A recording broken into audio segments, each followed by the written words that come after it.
South ఇండియాలోనే biggest sorry store మన Varahi silks మన విజయవాడ ఎంజీ రోడ్లో ప్రారంభం.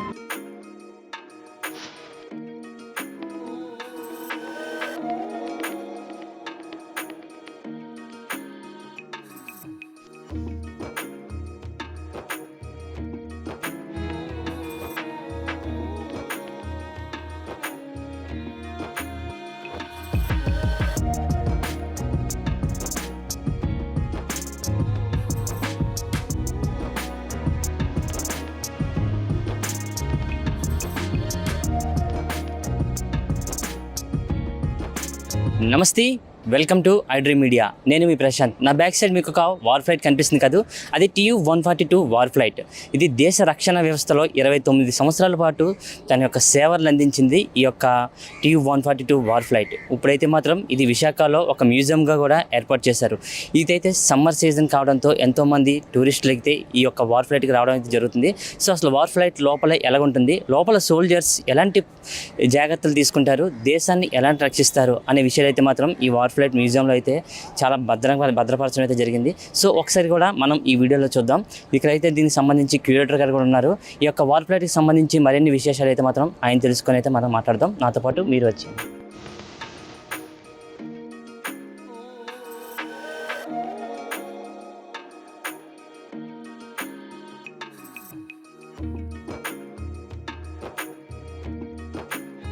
సో మనం TU-142 వార్ ఫ్లైట్ లోపలికి అయితే రావడం జరిగింది. ఇది ఒక మ్యూజియంగా చాలా చక్కగా అయితే దీని అయితే ఇక్కడ డిజైన్ చేశారు. ఒకసారి సార్తో కూడా మాట్లాడదాం. ఈ వార్ ఫ్లైట్ ఎన్ని సంవత్సరాల నుంచి భారత సేవలో అందించింది, దీనికి సంబంధించి ఇక్కడ ఎంతమంది సోల్జర్స్ దీంట్లో వర్క్ చేసేవారు అనే విషయాలు అయితే మాత్రం మనకి క్యూరేటర్ అయినటువంటి ఎంఆర్ కుమార్ గారు కూడా మనతో ఉన్నారు. ఆయనతో మాట్లాడదాం. సార్ నమస్తే సార్. ఒకసారి కాల్ చేసిన వెంటనే చాలా క్విక్గా రెస్పాండ్ అయ్యారు. నమస్తే సార్. అసలు TU-142 వార్ ఫ్లైట్ ఎప్పుడు మనకి దేశానికి రక్షణ వ్యవస్థకి అందుబాటులో వచ్చింది, దీని యొక్క పనితనం ఎలా ఉండేది సార్? ఇది TU-142 ఎయిర్క్రాఫ్ట్ మనకు 1988లో రావటం జరిగింది. 1988లో వచ్చిన తర్వాత 2 ఎయిర్క్రాఫ్ట్లు వచ్చిన తర్వాత నెక్స్ట్ 6 ఎయిర్క్రాఫ్ట్స్ మొత్తం 8 ఎయిర్క్రాఫ్ట్లు 1992లో INS Rajali అరకోణంలో near to Chennai అక్కడ ఆల్బర్టో స్క్వాడ్రన్ అంటే ఐఎన్ఎస్ 312 ఈ స్క్వాడ్రన్ స్థాపించడం జరిగింది. అక్కడ నుంచి డైలీ ఆపరేషన్స్కి ఈ ఎయిర్క్రాఫ్ట్ వెళ్ళడం జరుగుతుంది అనమాట. నెక్స్ట్ ఏంటంటే ఈ TU-142 ఎయిర్క్రాఫ్ట్ 1988 నుంచి 2017 వరకు మీకు 29 ఇయర్స్ ఇండియన్ నేవీలో మీకు 29 ఇయర్స్ ఇండియన్ నేవీలో మీకు సేవలు అందించింది అనమాట. సో 29 ఇయర్స్ సేవలు అందించిన తర్వాత ఇది 2017 మార్చ్ 29 అనమాట ఇది రిటైర్ అంటే డీకమిషన్ అయ్యి ఇక ఐఎన్ఎస్ రాజా నుంచి వచ్చి ఇక్కడ మన ఐఎన్ఎస్ డాగాలో లాస్ట్ టచ్ డౌన్ అయ్యి ఇక్కడే అంటే దిగి ఇక్కడే ఎయిర్క్రాఫ్ట్ మ్యూజియంగా కన్వర్ట్ చేయడం జరిగింది. అప్పుడు గవర్నమెంట్ అని డెసిషన్ తీసుకొని ఈ ఇలాంటి విమానం మన కన్వర్ట్ చేసి మ్యూజియంగా విశాఖ సాగర్ తీరంలో పెట్టడం జరిగింది.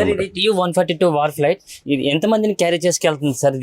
దీని యొక్క మెయిన్ లక్ష్యం ఇది ఎలా ఉంటుంది సార్? దీనికి TU-142 క్రూ 10 మెంబర్స్ అనమాట. అంటే 10 క్రూ ఉంటారు. 10 క్రూ ఉంటే ఒకటి ఫ్లైట్ కన్నా రియర్ సైడ్ ఉంటారు. ఇక్కడ మీరు చూసినట్లయితే ఇక్కడ 9 మంది ఇక్కడ ఈ పైలట్ విభాగంలో పైలట్ కాక్పిట్ అంటారు. ఈ కాక్పిట్లో 9 మంది అనమాట. ఇటు ఫ్రంట్ సైడ్ 5, రియర్ సైడ్ కాక్పిట్లో 4 ఉంటారు అనమాట. మొత్తం 9 మంది ఇక్కడ ఉంటారు. అంటే ఈ 9 మంది అంటే pilot, copilot, senior observer, flight signaller, flight engineer, sonar operator, senior navigator, TACCO communicator, 9 మంది ఇక్కడే ఉంటారనమాట. ఈ 9 మంది వాళ్ళ తాలూకా information collective information senior navigator తీసుకొని సీనియర్ నావిగేటర్ ఎటువైపు వెళ్ళాలి, ఎక్కడికి వెళ్ళాలి, ఏ దిశగా పోవాలి, ఎక్కడ డ్రాప్ చేయాలి, ఏంటనేసి ఏ ఆపరేషన్ కోసం వెళ్తున్నాం అనేసి అతను డిసైడ్ చేయడం జరుగుతుంది అనమాట. ఇది ఎలక్ట్రానిక్ కంపార్ట్మెంట్. ఇక్కడ ఆటోమేటిక్ ఫ్లైట్ కంట్రోల్ సిస్టమ్స్ అన్ని ఎలక్ట్రానిక్ కాంపోనెంట్స్ అన్ని ఇక్కడ ఉంటాయి. అంటే ఇదన్నీ కన్సీల్డ్ కంపార్ట్మెంట్స్, అంటే సీల్డ్ కంపార్ట్మెంట్స్. ఈ సీల్డ్ కంపార్ట్మెంట్స్లో మనం పబ్లిక్ అంటే టూరిస్ట్ కోసం ఇది పాత్ తయారు చేసాం. ఎక్విప్మెంట్ అంతా రిమూవ్ చేసి ఈ యుద్ధ విమానాన్ని ఇలా తయారు చేసి మ్యూజియంగా కన్వర్ట్ చేయడం జరిగింది అనమాట. సార్ ఇది ఎంతసేపు గాల్లో ఫ్లై చేస్తుంది సార్? దీనికి ఎలాంటి ఇన్స్ట్రక్షన్స్ ఇలాంటివి ఏమైనా ఉంటుందా సార్ దీనికి? ఇది ఒక పక్షి, ఒక సీ బర్డ్ ఆధారంగా తయారు చేయడం జరిగింది. సీ బర్డ్ ఆల్బర్ట్రోజ్ పేరు. అది గాలిలో 16 గంటల 45 నిమిషాలు ఫ్లై చేస్తుంది. దాని తర్వాత ఏంటంటే ఈ ఎయిర్ క్రాఫ్ట్ కూడా 16 గంటల 45 నిమిషాలు ఫ్లై చేయడం జరుగుతుంది. అండ్ ఇదేంటంటే ఫర్దర్ ఫ్లై చేయాలంటే మనకు నోస్ సైడ్ అనమాట రిజిడ్ బూమ్ ఉంటుంది. ఆ రిజిడ్ బూమ్ ద్వారా మీకు ఇంకో 24 hours అంటే ఇంకొక ఎక్స్టెండ్ చేసి 24 hours ఫ్లై చేయడం జరుగుతుంది. ఈ ఎయిర్ క్రాఫ్ట్ ఏంటంటే గాలిలో అన్ని 4 ఇంజిన్స్ షట్ డౌన్ చేస్తే 1 గంట వరకు గైడింగ్ కూడా చేయగలం. సో కెపాసిటీ ఉందన్నమాట. ఇది ఇక్కడ ప్లాన్ బి 150 ఉంది సార్. ఏం సార్ ఇది అసలు? ఇది యాక్చువల్గా కార్గో కంపార్ట్మెంట్, అమ్యునేషన్ కంపార్ట్మెంట్ అనమాట. ఈ కార్గో కంపార్ట్మెంట్ ఏంటంటే మనకి PLA ప్లామ్ బాంబ్స్ ఉంటాయి. ఇది ఫ్రీ ఫాల్ బాంబ్స్ అనమాట. అంటే డైరెక్ట్గా మనకి డ్రాప్ చేసుకొని ఇది మనకి సర్ఫేస్ ఆఫ్ సబ్మెరైన్స్ కి ఆబ్జెక్ట్స్ ని మనకి డిస్ట్రాయ్ చేయొచ్చు. ఆల్సో సముద్రం ఉన్న వాళ్ళు కూడా డిస్ట్రాయ్ చేయదు. ఫ్రీ ఫాల్ అనమాట. గైడెడ్ కాదు. గైడెడ్ అనేది APR-2 మిజైల్స్ కూడా ఉంటాయి. ఇందులో సోనోబాయ్స్ కూడా పెట్టుకోవచ్చు. సోనోబాయ్స్ ద్వారా కూడా సోనోబాయ్స్ యాక్చువల్గా మనకి సబ్మెరైన్స్ కి డిటెక్ట్ చేయడానికి వాడతారు. సముద్రంలో గర్భంలో దాగున్న సబ్మెరైన్స్ టార్గెట్ చేస్తుంది సార్ ఇది టార్గెట్ అంటే సోనోబాయ్స్ ద్వారా కనుక్కుంటుంది ఎక్కడ ప్లాట్ చేసే సబ్మెరైన్స్ ఉన్నాయని కనుక్కొని హెడ్ క్వార్టర్స్ కి చెప్పడం జరుగుతుంది. ఇవన్నీ sonobuoys, passive sonobuoys and active sonobuoys, semi active sonobuoys అని 3 రకాలుగా ఉంటాయి. సోనోబాయ్స్ డ్రాప్ అయిన వెంబడే అది విత్ బ్యాంగ్ అనమాట 3 పార్ట్లుగా విడిపోయి 30 మీటర్ డెప్త్ వెళ్ళిన తర్వాత అది సౌండ్ వేసి నీటిలో వదులుతుంది. అది వెళ్ళి ఆబ్జెక్ట్ తగులుతుంది. అది సోనోబాయ్ అవని, ఫిష్ అవని, రాక్ అవని, లేకపోతే నెక్స్ట్ ఎనీథింగ్ స్మాల్ బోట్ అవని ఆ ఇన్ఫర్మేషన్ ప్రొసెస్ చేసి రేడియో సిగ్నల్ ద్వారా ఎయిర్ క్రాఫ్ట్కి పంపించడం జరుగుతుంది అనమాట. సో ఇది ఆస్ట్రో నావిగేషన్ సిస్టమ్ అంటే మనకి ఏదైనా కంపాస్ సిస్టంలో ప్రాబ్లమ్స్ వచ్చినా, ఎర్రర్స్ వచ్చినా సరే ఆస్ట్రో నావిగేషన్ సిస్టమ్ ఏంటంటే ఇది మన 7 స్టార్ కన్సలేషన్ 7 స్టార్స్ ఉంటాయి. ఆ 7 స్టార్స్ ద్వారా మనకి రీడ్ చేసి మనం ఎంత దూరం ఉన్నా సరే మన ల్యాండ్కి అంటే మన మన బ్యాక్ టు మన ఎండ్ వచ్చేవచ్చు అనమాట. మన ల్యాండ్కి తిరిగి సేఫ్గా రావచ్చు అనమాట. అంటే in case of compass system fails అది అందుకు ఉపయోగపడుతుంది అనమాట. ఇది ఇప్పుడు మీరు చెప్పారు అంటే ఒక పక్షిని చూసి మేము ఇది తయారు చేసి దేశ రక్షణ వ్యవస్థలోకి పెట్టారంటారు. సో ఇది దీన్ని దేశానికి రక్షించినంతగా కూడా శత్రువుల గుండెల్లో ఒక వణుకు పుట్టించిందని అనుకోవచ్చా సార్? ఇది యాక్చువల్గా యుద్ధ విమానమైనా సరే ఇది ఫైటర్ జెట్ కాదు, కానీ ఇది సెల్ఫ్ ఒక 16 నెంబర్స్ సోనోబాయ్స్ ప్లామ్ బాంబ్స్ 16 నెంబర్ అంటే 2 నెంబర్ APR-2 మిజైల్స్ తీసుకెళ్ళడం జరుగుతుంది. సో దానికి ఆ విధంగా ఆపరేషన్స్ యాక్చువల్గా లాంగ్ రేంజ్ మ్యారిటైమ్ రికగ్నైజెన్స్ కోసం యూజ్ చేస్తారు. మన LOC ద్వారా ఏ మ్యారిటైమ్ మన కోస్టల్ లైన్లో నేషనల్ సేఫ్ గార్డ్ చేయడానికి మన ఎక్కడెక్కడ సముద్రంలో సబ్మెరైన్స్ ప్లాట్ అయ్యాయో అవన్నీ డిటెక్ట్ చేయడం జరుగుతుంది. Also it will go for the aerial surveillance కోసం కూడా వెళ్తుంది. ఈ యుద్ధం మనం operation Cactus, operation Kargil, operation పరాక్రమం కూడా పార్టిసిపేట్ చేసింది. మనం 2011లో anti piracy aircraft deploy చేయడం కూడా జరిగింది అనమాట. ఈ చాంబర్ అంటే దేనికి యూజ్ అవుతుంది సార్? ఈ చాంబర్ అంటే ఇది ఫైర్ ఎక్స్టింగ్విషర్ CV2 సిలిండర్స్ అనమాట. ఈ CV2 in case of air craft లో ఫైర్ అయితే ఇది ఆటోమేటిక్గా యాక్టివేట్ అవుతాయి. మాన్యువల్ కూడా ఆపరేట్ చేసుకోవచ్చు. సో ఈ కంపార్ట్మెంట్ లో fire extinguishers and as well as మీకు చూస్తున్నారు ఇవన్నీ ఎయిర్ బాటిల్స్ ఏదంటే ఎయిర్ క్రాఫ్ట్ లో ఇవన్నీ ఎయిర్ ఆపరేటెడ్ డోర్స్ కాబట్టి మన different type of air bottle use చేస్తాం. అన్ని డోర్స్ మీరు చెప్పాను కదా ముందు, ఎయిర్ క్రాఫ్ట్ లో కంపార్ట్మెంట్స్ అన్ని కన్సీల్డ్గా ఉంటాయి, సీల్డ్ అయిపోతాయి. ఏ డోర్స్ అయినా సరే మీరు కింద నుంచే మీరు డోర్స్ ఓపెన్ చేసి క్లోజ్ చేయవలసి వస్తుంది. So any rectification can be done through downward. అంటే మీకు ఏంటి కింద నుంచి టెక్నీషియన్ వస్తారు, దాంతో పర్టికులర్గా రెక్టిఫై చేసి మళ్ళీ కింద నుంచే అంటే ఆ డోర్ నుంచే వెళ్ళిపోతారు అనమాట. So there is no through passage అనమాట in the aircraft. So అలాగే మీకు మీ వెనక భాగం చూస్తే ఇక్కడ మీకు హై రెజల్యూషన్ కెమెరా ఉంది. ఇక్కడ ఇదేంటంటే పర్ 1 minute 1000 snaps తీసుకుంటుంది అనమాట. 1 minute 1000 snaps also digitally record చేస్తుంది అనమాట. సో ఇది రికార్డ్ చేయడం జరుగుతుంది. ఇదే మన కార్గిల్లో ఒక హైలీ కంట్రిబ్యూట్ చేసింది. మన ఏరియల్ సర్వేలెన్స్ ద్వారా ఎక్కడెక్కడ మన యుద్ధ పోస్టులు ఉంటాయి ఇవన్నీ చేయడం ఉంటాయి. ఇది ఆక్సిజన్ ట్యాంక్స్ ఇవన్నీ మనకి లిక్విడ్ ఆక్సిజన్ ట్యాంక్స్ క్యారీ చేస్తారు. ఈ ట్యాంక్ 3.5 kgs ఆక్సిజన్ క్యారీ చేసి ఎందుకు చేస్తారంటే air craft high altitude fly చేసినప్పుడు ఆక్సిజన్ లెవెల్స్ తక్కువైనప్పుడు సో ఈ ట్యాంక్స్ ద్వారా క్రూ మెంబర్కి ఇనఫ్ ఆక్సిజన్ సప్లై చేస్తుంది. సో ఆటోమేటిక్గా హై అటెడ్కి అయినప్పుడు ఆటోమేటిక్గా ఆన్ అవుతాయి, లేదా మాన్యువల్ కూడా ఆక్సిజన్ లెవెల్ తక్కువ ఉంటే పైలట్ ఆపరేట్ చేసుకోవచ్చు అండి. ఆక్సిజన్ ఎంత ఫీట్ల వరకు కూడా ఇది ఎగురుతుంది సార్?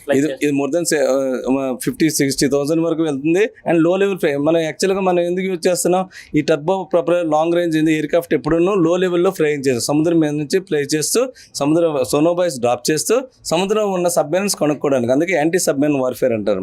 అంటే లాంగ్ మ్యారిటైమ్ రికగ్నైన్స్ వెళ్ళి అండ్ వచ్చినప్పుడు ఏరియల్ సర్వేలో కూడా వెళ్తుంది. అంటే మోడ్ ఆఫ్ ఆపరేషన్ మనం ఏ ఆపరేషన్ కోసం వెళ్తున్నాం, ఒకటి సబ్మెరైన్ డిటెక్ట్ చేయడానికి వెళ్తున్నాం, లేకపోతే ఏరియల్ సర్వేలెన్స్కి వెళ్తున్నాం అని చూసుకో.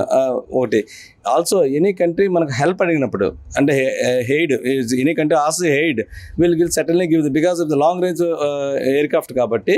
So it's going for the certainly to deploy the aid కోసం డిప్లాయ్ చేస్తారు.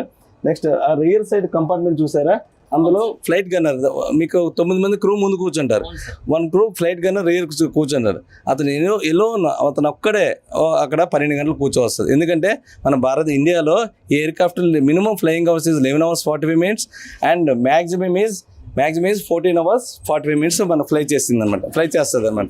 సో ఈ 11 hours ఆ ఫ్లైట్ గన్నర్ ఒక్కరే అతను కూర్చోవాలి. And also every 3 minutes he has to ping to pilot. Otherwise ఏంటనుకుంటారు, పైలట్ అతను పడుకునే అంటే స్లీపింగ్ మోడ్లోకి వెళ్ళిపోవాలి, లేకపోతే అన్కాన్షియస్ అయిపోవాలి. సో అందుకోసం అనమాట every 3 minutes is to ping to pilot. And also flight gunner ఏంటంటే వెనక నుంచి మనకి డిఫెండ్ చేయడానికి, ఏదైనా సరే మన అటాక్ వచ్చినా సరే మన యాంటీపైరసీ డ్యూటీస్కి వెళ్ళినప్పుడు మన హైజాకర్స్కి అనమాట రియర్ సైడ్ గన్ నుంచి అంటే 23mm heavy machine guns double barrel gun వెనకతలు ఉంటుంది. సో అతను అక్కడ నుంచి ఆపరేట్ చేసి యాంటీపైరసీ హైజాకర్స్ అంటే ఎవరైతే సముద్రంలో దొంగలు అంటారు కదా వాళ్ళని షూట్ చేయడానికి అతను ఉపయోగపడతారు. అతను ఈ 11 hours అతను ఓన్ ఫుడ్, అతను ఓన్ వాటర్ బాటిల్, అతను ఓన్ యూరిన్ బాటిల్ అతనే క్యారీ చేసుకోవాల్సి వస్తుంది. That is toughest job in this aircraft అనమాట. ఈ క్రూ అంతా అనమాట ఈ 11 hours అనమాట విత్ ద ఎంటైర్ వాళ్ళ తరగ స్ట్రెంత్ అంతా వాళ్ళ ఎవ్రీ టైం అనమాట కంటిన్యూస్ మానిటరింగ్లో ఉంటారు, కంటిన్యూస్లో వాళ్ళ తరగ స్పాట్ రికగ్నైజేషన్లో ఉంటారు, వాళ్ళ సర్విలెన్స్లో ఉంటారు, వాళ్ళ రీడింగ్స్లో ఉంటారు. వాళ్ళంతా ఎక్కడ మీరు యాంపైర్ అవ్వాలన్నమాట.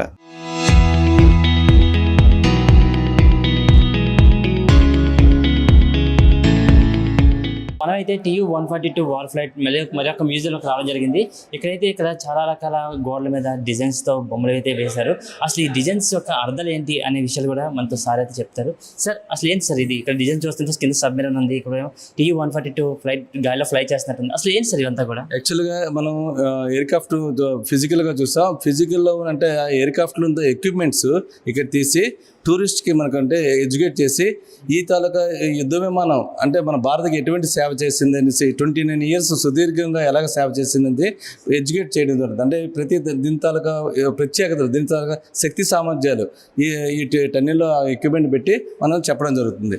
ముఖ్యంగా మీరు చూస్తే మనం మీకు ముందుగా చెప్పాను 1988లో మనం 8 ఎయిర్క్రాఫ్ట్లు తెచ్చుకున్నాం.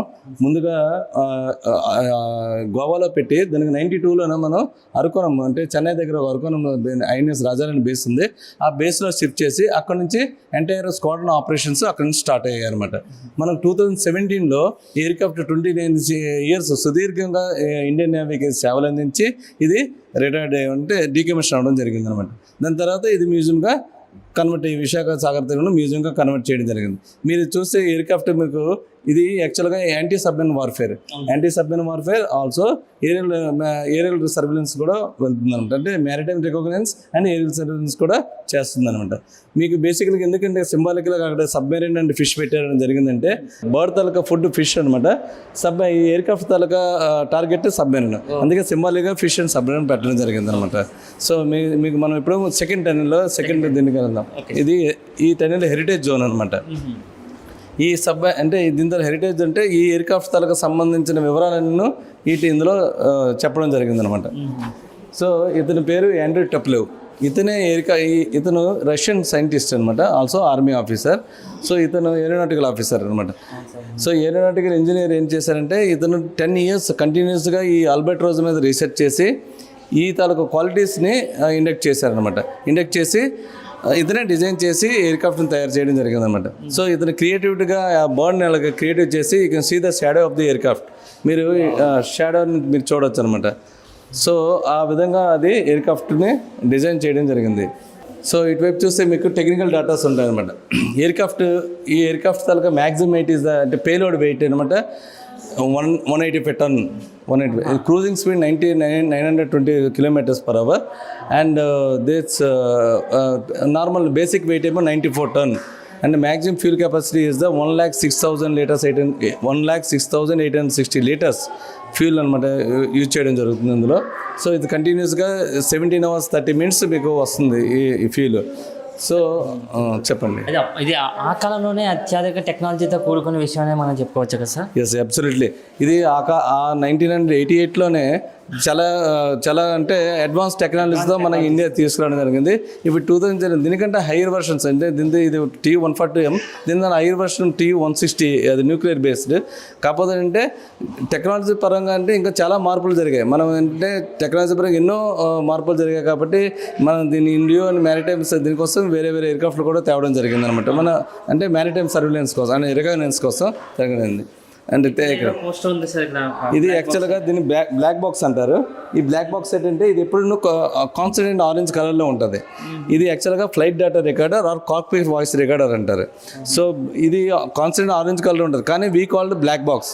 ఎందుకు బ్లాక్ బాక్స్ అంటారంటే సైంటిస్ట్ డేవిడ్ వార్న్ ఇనిషియల్లీ అనమాట when use to keep all the radio equipment and all in the secret black metal box.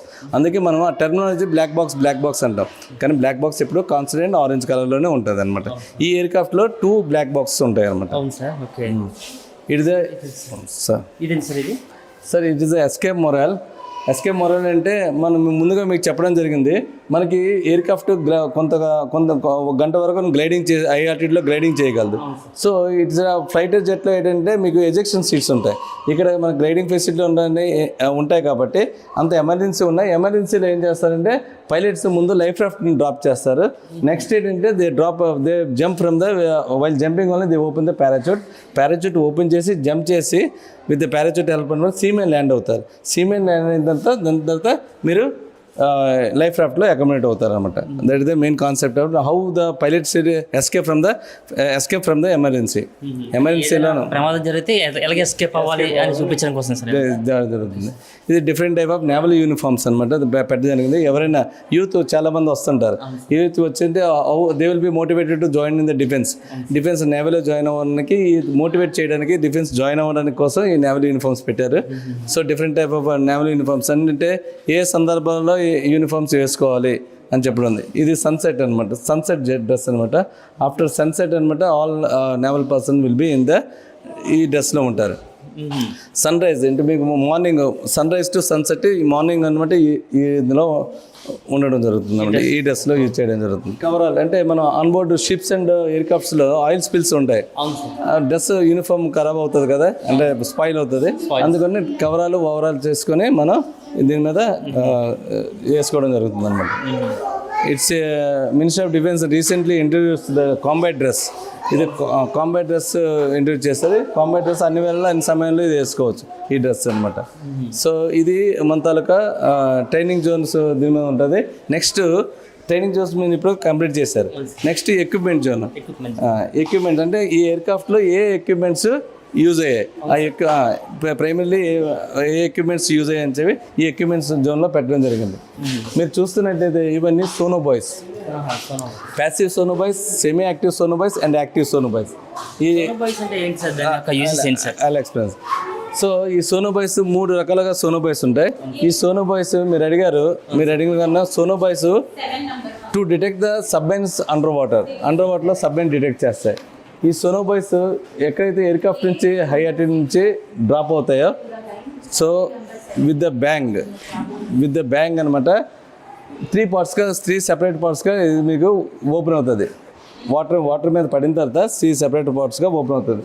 Open అవ్వగానే 10 meters 30 meters డెప్త్ వెళ్తుందంటే the moment touches the sensors, salt water touches the sensors, it emits the sound waves emit చేస్తుంది. నీటిలో sound waves emit చేస్తుంది. So sound waves వెళ్ళి object తగులుతుంది.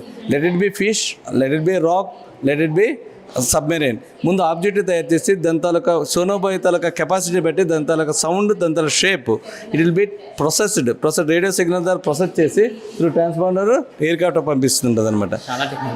చాలా. So మీకు sonar operator ఏంటంటే సౌండ్ విధంగా మీకు ఐడెంటిఫై చేస్తారనమాట.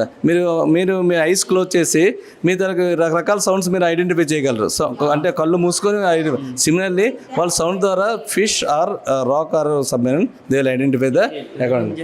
టర్బో జనరేటర్ అంటే basically the supply the AC supply and DC supply. ఎయిర్ క్రాఫ్ట్కి ఏసీ సప్లై కావాల్సి ఉంటుంది అండ్ డీసీ సప్లై కూడా కావాల్సి ఉంటుంది. So that is the reason the turbo generator will be use in the aircraft అనమాట. So next ఏంటంటే it's generally we call the మనం ఏంటంటే బ్లేడ్ అని పిలుస్తాం అనమాట. ఇది బ్లేడ్ అని general we call the blade అని పిలుస్తాం. ఇది is the technical name is the propeller. ఈ ప్రొపలర్ ఏంటంటే ఇట్ ఈస్ అంటే the blades will be connected to the hub. ఇది అంటే front and rear side four blades ఉంటాయి. ఇది entire unit will be connected to the hydraulic hub. ఈ entire unit ఏంటంటే ఈ షాఫ్ట్ కనెక్ట్ అవుతుంది. ఈ shaft will be rotating in the clockwise. But the blades propellers it will be rotating in the contraversion. That is అంటే ఒకటి clockwise ఒకటి anti clock తిరుగుతుంది. అలాగా 4 ఇంజిన్స్ ఉంటాయి మీకు. Left side 2 engines, right side 2 engines ఉంటాయి. 4 engines ఉంటాయి. Each engine is the 15,000 SHP. SHP అంటే shaft horse power. And blades ఒక్కొక్క బ్లేడ్ అనమాట 6,600 RPM రెవల్యూషన్ పర్ మినిట్లో తిరుగుతుంది. అంటే to lift that much weight of the aircraft అంటే 185 ton air craft మీరు లిఫ్ట్ చేయాలంటే దట్ మచ్ రిక్వైర్డ్ అనమాట. అంత పవర్ఫుల్ ఇంజిన్స్ కావాలి. ఇది టర్బో ఇంజిన్ అనమాట. టర్బో ఇంజిన్ NK12 MP అనమాట. అంటే ఈ టర్బో ఇంజిన్ అంత పవర్ ఉంది కాబట్టి ఆ ఎయిర్ క్రాఫ్ట్ అంత లో లెవెల్ ఫ్లైయింగ్ అంత పవర్గా హై ఆల్టిట్యూడ్లో ఫ్లై చేయగలుగుతుంది అనమాట. మీకు ముందుగా చెప్పడం జరిగింది.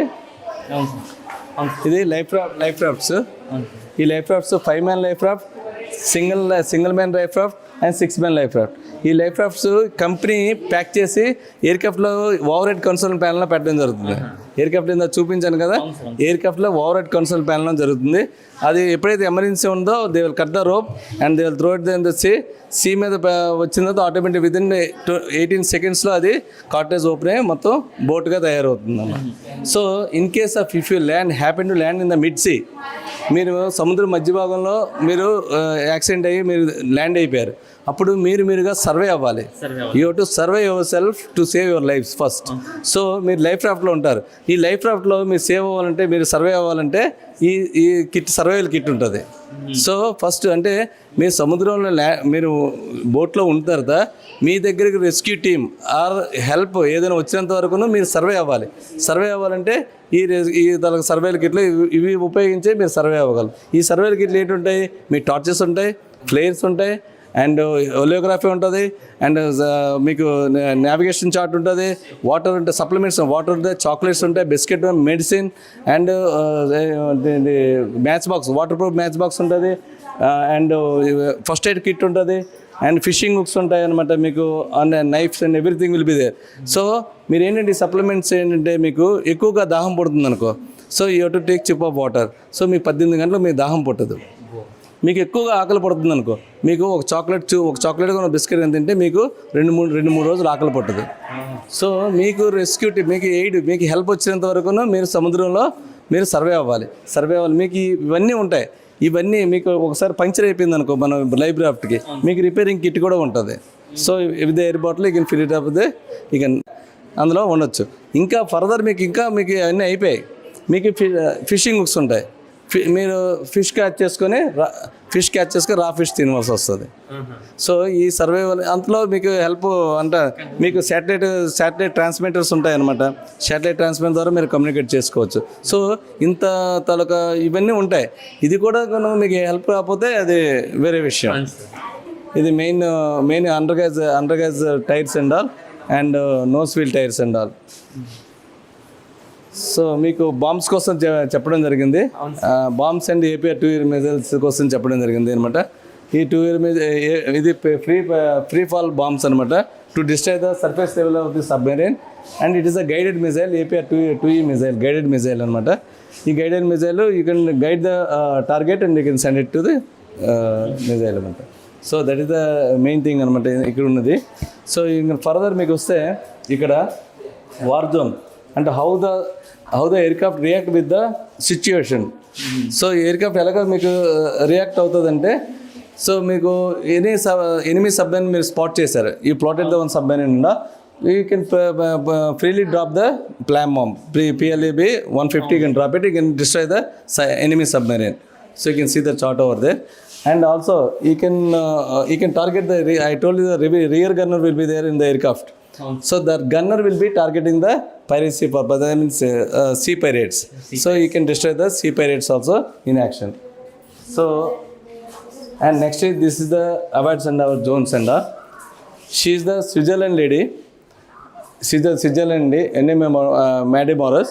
అండ్ మనం ఏంటంటే పిలుచుకుంటుంటే సావిత్రి అని పిలుచుకుంటాం, ఎందుకంటే ఈవిడ ఒక మేజర్ జనరల్ రంజిత్ కాన్కర్కి సాబ్కి మ్యారేజ్ చేసుకున్నారు, ఆర్మీ ఆఫీసర్ మ్యారేజ్ చేసుకున్నారు ఈవిడికి. ఎందుకు 1954లో ఈవిడికి government of India given a task to design all the Seva medals. మనం ట్రైఫర్స్లో సేవా మెడల్స్ డిస్ట్రిక్ట్ సర్వీస్ కోసం, నెక్స్ట్ వాళ్ళ కరేజ్ కోసం వాళ్ళు మెడల్స్ ఇస్తారు కదా, ఈ మెడల్స్ ఈవిడే డిజైన్ చేసింది అనమాట. ఎందుకు డిజైన్ చేసిందంటే ఈవిడికి ఇండియన్ కల్చర్ కోసం, ఇండియన్ మిథాలజీ కోసం, సాంస్క్రిట్ మీద, వేదాస్ మీద అంత నాలెడ్జ్ ఉంది. So government of India has given the task to design all the medals. ఈ pick up any medal that represent Indian culture only. That is the greatness of this lady. Okay, come.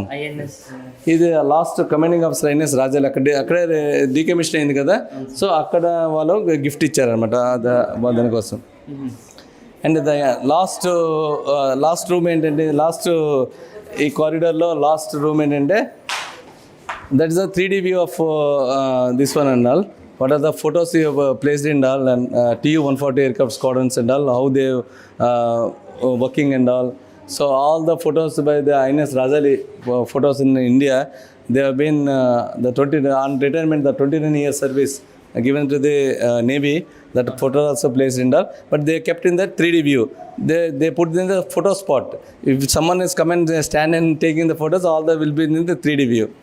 So and during the decommission, during the converting the museum, the aircraft touchdown at INS Daga విశాఖపట్నంలో touchdown అయింది. అక్కడే water salute ఇచ్చి ఈ ఎయిర్క్రాఫ్ట్ని last crew of the aircraft, ఈ aircraft ఆ crew మెంబర్సే fly చేసుకొని INS రాజా నుంచి విశాఖపట్నం రావడం జరిగింది. ఆ టైంలో అప్పుడు chief minister of Nara Chandrababu Naidu, today also ఇది chief minister of Andhra Pradesh, civil aviation minister Ashok Gajapathiraju గారు, and chief of the naval staff of vice admiral HL Biswas తోటి క్రూ మెంబర్తో కలెక్టర్ ప్రవీణ్ కుమార్ గారితో ఫోటో అనమాట. ఈ ఫోటో ఇది టచ్ డౌన్ అయినప్పుడు అదేంటంటే ఆ ఫొటోస్ అన్ని ఈ మ్యూజియం ఇనాగ్రేట్ 2017 ఏప్రిల్లో మ్యూజియంగా ఇనాగ్రేట్ చేశారు ఫార్మర్ రాష్ట్రపతి రామ్నాథ్ కోవింద్ సాబ్. సో ఈ has inaugurated this museum. So ఈ మ్యూజియం అలా పెట్టడం జరిగింది. ఈ మ్యూజియంలో రోజుకి 3,000 నుంచి 4,000 మంది విజిటర్స్ వచ్చి డిఫరెంట్ స్టేట్ నుంచి, అంటే west Bengal, Chhattisgarh, Orissa and Tamil Nadu, Kerala, different states నుంచి ఈ మ్యూజియం చూడడానికి రావడం జరుగుతుంది. ఇది టూరిస్టులు అంటే వైజాగ్లో ఇది ఒక ఐకానిక్గా మారిపోయింది. Tu-140 మ్యూజియం అంటే ఇది ఐకానిక్ స్పాట్గా మారింది. అంత ఈ యుద్ధ విమానం తాలూకా విశేషాలు, శక్తి సంబంధం తెలుసుకోవడానికి ప్రజలు చాలా క్యూరియాసిటీగా ఉన్నారు. టూరిస్టులకి ఇది వినోదాన్ని అందిస్తుంది, మరో పక్క ఎడ్యుకేషన్ కూడా అందిస్తుంది అంటారా సార్? Yes, exactly.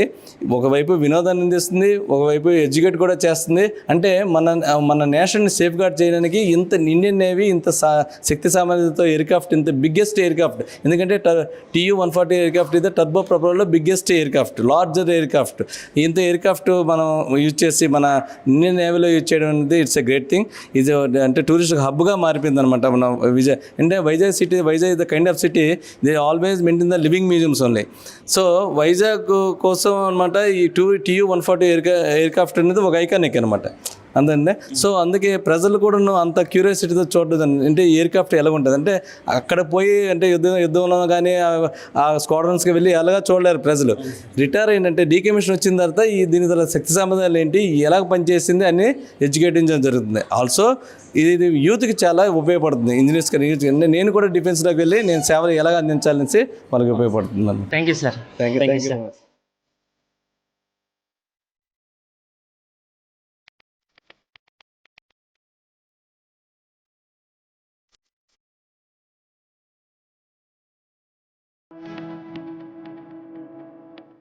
సో మనమైతే ఇప్పటి వరకు కూడా TU-142 వార్ ఫ్లైట్ లోపల ఎలా ఉంటుంది, అక్కడ ఎంతమంది సోల్జర్స్ ఉంటారు, వాళ్ళ యొక్క లైఫ్ స్టైల్ ఎలా ఉంటుంది, అవన్నీ అయితే మనం చూసాం.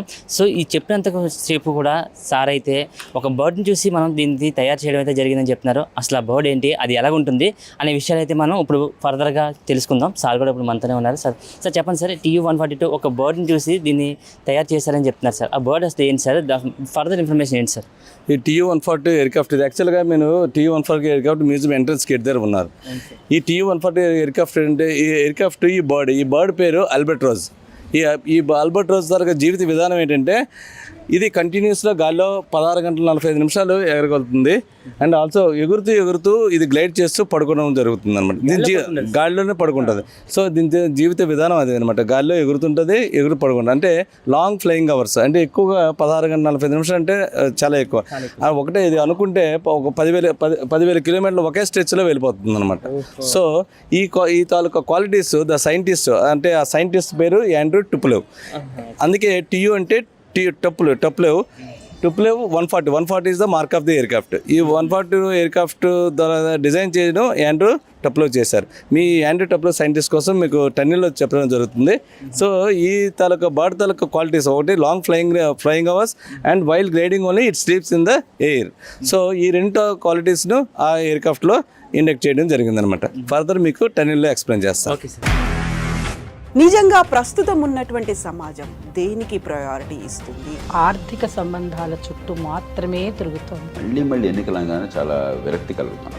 మంచి అనిపిస్తుంది కదా, లేడీస్ కూడా ఛాలెంజింగ్ జాబ్స్ చేసినప్పుడు చాలా బాగుంటది. ట్రాఫిక్ అసిస్టెంట్స్ గా నియమించిన ట్రాన్స్జెండర్స్ అందరితో సాల్యూట్ చేయించుకుంటున్నారు. ఫుడ్ డెలివరీ ఇవ్వటానికి వెళ్ళినటువంటి డెలివరీ బాయ్ అనిల్ పై కళ్ళ ముందు పెళ్ళండి